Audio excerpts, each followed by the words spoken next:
kwento ng isang grade 5 pupil sa General Santos City na nag-viral sa social media. Ang bata nag-apply bilang tagalinis sa isang opisina para daw may pambayad sa project nila sa eskwelahan. Yan ang good news na tinutukan ni Mariz Umali.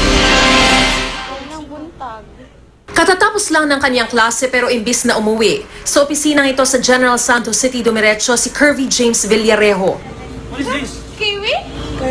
Kirby. Pakay pala niyang mag-apply ng trabaho rito bilang tagalinis para may maipambayad sa kanilang homeroom contribution sa eskwelahan. Mabilis nag-viral sa social media ang video. Grade 5 student si Kirby sa Jose Catolico Senior Elementary School. Panganay sa 4 na magkakapatid. Hindi sapat ang kinikita ng kaniyang mga magulang kaya tiyahin niya ang nagpapaaral sa kanya. Kaya naman itong Biyernes naisipan ni Kirby na kumayod para siya na mismo ang magbayad para sa kanilang ambagan sa klase. Maglinis po ako ng magwalis, magmap. Ang mga empleyado sa opisina saludo sa determinasyon ni Kirby. Hindi na nila pinaglinis ang bata at binigyan na lang ng 200 piso.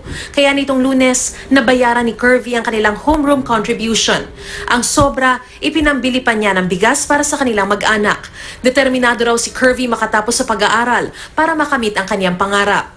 Mag-aral ko mabuti para matupad yung mga pangarap ko paglaki. Ano nga yung pangarap mo? Piloto.